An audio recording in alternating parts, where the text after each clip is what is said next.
আল্লাহ তাআলা বলেন, ইন্নাল্লাযীনা আমানু ওয়া আমিলুস সালিহাত সায়াজআলু লাহুমুর রাহমানু উদ্দা। এই আল্লাহ তাআলা বলেন, নিশ্চয়ই যারা ঈমানওয়ালা হয়েছে, ওয়া আমিলুস সালিহাত, সমস্ত নেক আমল করেছে। এক নম্বর ঈমানওয়ালা হইছে, দুই নম্বর সবগুলো নেক আমল করছে। কি হয়েছে কোন? কি কইছি? দুইটা কথা কোন। এক নম্বরে কি, দুই নম্বর সবগুলো নেক আমল করেছে। অনেকে কিচ্ছা রয়েছে মাতে না, যে কইতাম না, আপনি যেভাবে দমকাইছেন কইতাম না, যে কিনলে দমকাইলেন। আমার ছোট ছেলে আছে সাফওয়ান, এতে মাঝে মাঝে না কইতাম না, কিরে কইতি না, নাম নেই, এরকম করছেন কেন, এর জন্য কইতাম না। তাহলে বলেন, এক নাম্বার কি হয়েছে? ঈমানওয়ালা। দুই নাম্বার কি? নেক আমলওয়ালা। ওয়া আমিলুস সালিহাত, এই দুইটা নেয়ামত। দেখেন, আসলে কোরআনের সমস্ত বর্ণনার খোলাসা এটাই, ঈমান, নেক আমল। কি বলেন না? জান্নাতে যাওয়ার দুইটা চাকা, একটার নাম ঈমান আর একটার নাম কি? নেক আমল। এই দুই চাকা স্টার্ট দিবে, জান্নাতে পৌঁছবে, জান্নাতে পৌঁছবে। এটাই ঘুরে ফিরে কথা, কোরআনের বক্তব্য এটাই, ঈমান আর নেক আমল। আল্লাহ তাআলা বলেন, এই দুইটা যদি আল্লাহর কাছে কেউ পেশ করে, আল্লাহ তাআলা বলেন, সায়াজআলু লাহুমুর রাহমানু উদ্দান।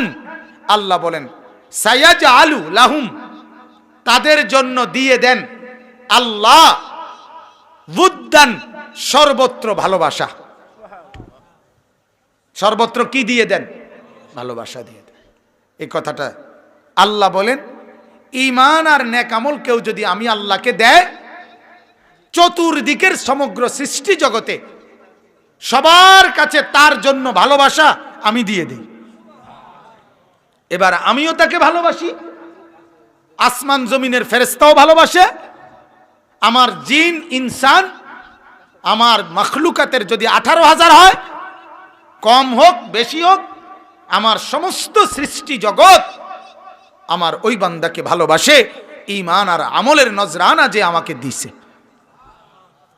কথা বুঝছেন? কলে এখানে গুরুত্বপূর্ণ কথা, দীর্ঘ হায়াত, দীর্ঘ হায়াত পেলেন, অনেক বাড়ি গাড়ি পেলেন, কিন্তু ঈমান আর আমলের থেকে বঞ্চিত। এটা মনে রাখেন, আখিরাতের বরবাদির তো কোনো সীমাই নাই, দুনিয়া তো ইজ্জতের কোনো গ্যারান্টি নাই। পৃথিবীতে কোনো বেঈমান, কাফের, মুশরিক, নাস্তিক, মুরতাদ, বেআমল, এরা কেউ মানুষের কাছে যুগ যুগ ধরে সম্মান ইজ্জত পায় নাই। পাইছে বলেন? কথা বলেন না, পাইছে? পায় না। গায়ের জোরে সম্মান আদায় করা আর দিলের ভেতর থেকে সম্মান পাওয়া, এটা ভিন্ন জিনিস। এটা ভিন্ন জিনিস কিনা বলেন? অতএব আল্লাহ তাআলা বলেন, বান্দা ঈমান আর আমল পেশ করো, তোমার জন্য সম্মান আখিরাতেও আছে, তোমার জন্য ইজ্জত দুনিয়াতেও আছে। বলেন আলহামদুলিল্লাহ, বলেন আলহামদুলিল্লাহ। আমার ভাই, তো এই কথাটা আমরা, এটাই মূল বক্তব্য আজকে আমার। ঈমান আর নেক আমলের নজরানা পেশ করেন। ঈমান সবচেয়ে বড় সম্পদ। আমরা যারা এখানে বসছি, আমাদের সবচেয়ে বড় পুঁজির নাম হলো ঈমান। কি বলেন না? সবাই বলেন ঈমান। ঈমানবিহীন জিন্দিগি এক ফোঁটা দাম নাই, আর ঈমানওয়ালা জিন্দিগি 7 আসমান ও জমিনের চাইতে বেশি দাম। হাদিসের মধ্যে আছে, আল্লাহর নবী সাল্লাল্লাহু আলাইহি ওয়াসাল্লাম বলেন, যে ব্যক্তি লা ইলাহা ইল্লাল্লাহর কালেমা পড়বে, তাকে কি পরিমাণ নেকি দেওয়া হবে জানেন? আল্লাহর নবী বলেন, মা বাইনাস সামাই ওয়াল আরদ তামলাউ, অর্থাৎ 7 আসমান ও জমিনের মাঝের যতটা জায়গা, পুরাটা জায়গা আল্লাহ নেকিতে পূর্ণ করে দিবে। তাহলে 7 আসমান আর 7 জমিনের চাইতে দামি লা ইলাহা ইল্লাল্লাহ। কালেমা দামি, ঈমান দামি, ঈমান অনেক দামি। ইমান অনেক দাম।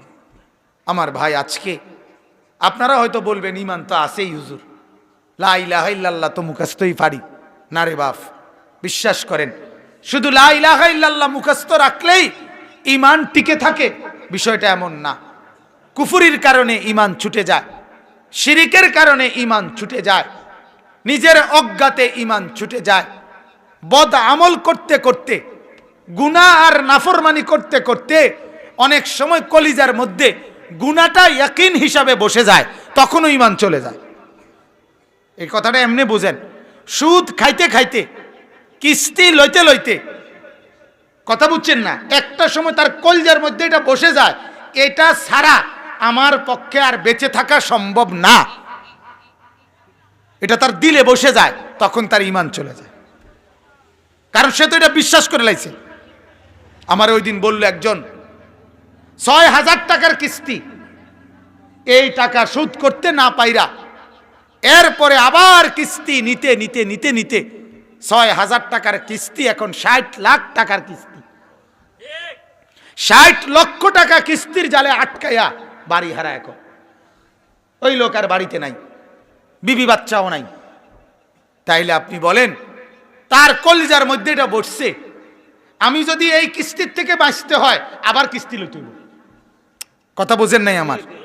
আমি এই ফান্দের থেকে বাঁচতে হইলে আবার বাঁচতে হবে, আরেকটা লইতে হবে।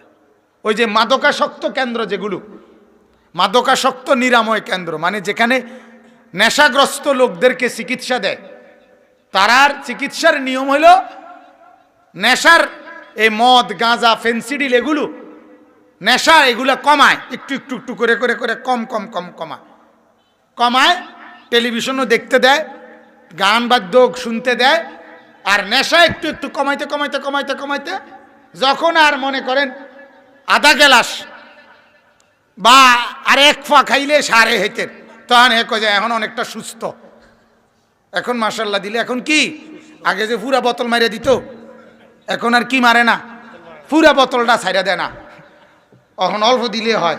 আপনার ছেলে অনেকটা আগের চাইতে ভালো, ধরেন বাইক নেন, বাইক নিয়ে সারছে, হেতে হয়তো কইছে আব্বা একটু আইতে আসি, কোনাত গিয়ে আবার প্রথম থেকে পুরাটাই মাইরা দিছে আবার।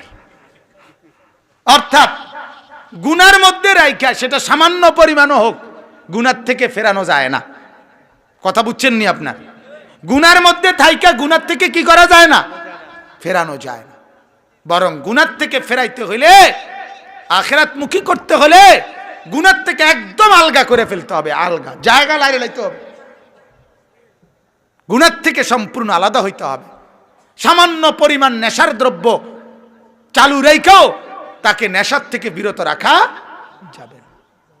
এজন্য আমি আপনাদের কাছে এটা বুঝাইতে চাই, ঈমান সবচেয়ে বড় সম্পদ। সেই ঈমান কিন্তু মাঝে মাঝে ছুটে যায়, আর এটা ছুটে গেলে বড় বিপদ, কুফর হয়, শিরিক হয়। অহরহ আমাদের কথাবার্তার মধ্যে শিরিক আছে, শিরিক আছে। আর মিথ্যা কথা রে, আমি এরকমও শুনছি, এক লোক বলছে হুজুর মিছা কথা আছে বলে দুগা ভাত খাইয়ে যাইতেছি। কত বড় ডাকাত, ডাকাত যে ডাকাত, কত বড় ডাকাত। তার কথা হইল, মানে মিথ্যা কথা যদি ব্যবসার মধ্যে বলতে না পারি, তাহলে আর আমার ভাত মিলত না। নাউজুবিল্লাহ, বলেন নাউজুবিল্লাহ। তাইলে ঈমান রক্ষা করা জরুরি, সমস্ত নেক আমলে অভ্যস্ত হওয়া জরুরি। আমার ভাই, আপনার নামাজ, রোজা, হজ, যাকাত, ওযু, গোসল, দান, সাদকা, জিকির, তাসবিহ, তিলাওয়াত, হালাল হারাম একজন মুসলমানের জন্য সবগুলো জরুরি। আজ তো দুর্ভাগ্য, আমাদের মুসলমানের প্রজন্মের অধিকাংশই আমরা আমলের লাইনে কেউ কেউ ২-৪টা কোনো বিষয়কে আমল ধরে নিয়া মনে করছে এরই নাম ইসলাম। কথা বুঝছেন না? খ্রিস্টানরা রবিবারে গির্জায় যাওয়া এটাকেই মনে করে ধর্মের উপাসনা, আর আমাদের লক্ষ কোটি মুসলমান শুক্রবারে জুমার নামাজ পড়া এটাকেই মনে করে মুসলমান। একই হিসাব, একই হিসাব।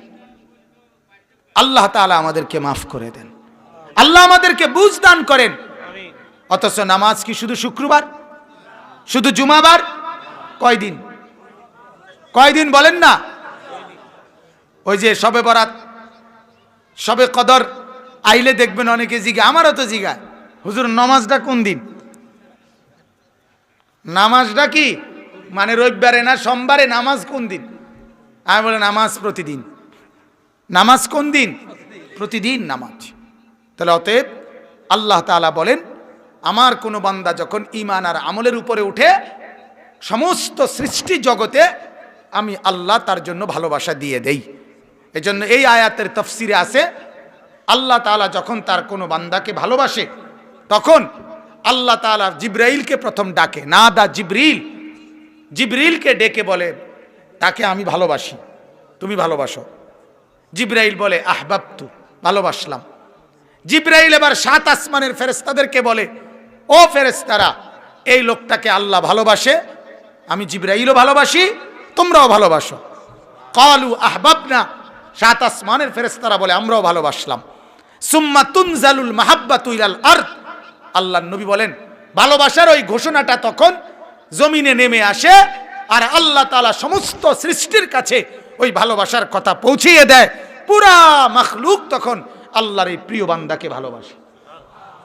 এজন্য কারামত আল্লাহ সবাইকে দিয়ে দেখায় না ঠিক, কিন্তু মাঝে মাঝে আল্লাহ এটা দেখাইয়া বুঝাইছে এই পৃথিবীতে যে তাকে সবাই ভালোবাসে। এজন্য বহু আল্লাহর ওলির জীবনীতে আছে, জঙ্গলের বাঘ, জঙ্গলের মহিষ, জঙ্গলের হরিণ, জঙ্গলের সিংহ, সাপ অথবা কোনো প্রাণী চতুষ্পদ, এরা পর্যন্ত ওই আল্লাহর প্রিয় বান্দাকে সহযোগিতা করছে, কোন কাজে সহযোগিতা করছে, ভালোবাসছে। এরকম হাজারো নমুনা আউলিয়া বুজুর্গদের জীবনীর মধ্যে আছে। তাহলে কেন হইল এমন? কেন? ওই যে আল্লাহ পাক মহব্বতের এই এলান আল্লাহর সৃষ্টির মধ্যে জানায় দিছে, একে আমি ভালোবাসি, তোরাও ভালোবাসিস। এই জন্য আমার বাপ, এটা জরুরি বিষয়, আমরা প্রত্যেকেই এই ফিকির করা চাই যে আমার প্রতি আল্লাহর ভালোবাসা আসলে পুরা সৃষ্টিও আমাকে ভালোবাসবে। আর আল্লাহকে নারাজ করে মানুষের ভালোবাসা পাওয়া যায় না, মানুষের মহব্বত পাওয়া যায় না। ক্ষণিকের ভালোবাসা হলে সেটা স্থায়ী হয় না, টিকে না। কোনো জোর জবরদস্তির ভালোবাসা হইতে পারে, কিন্তু সেটা টিকে না। অবৈধ কোনো ভালোবাসা টেকে না।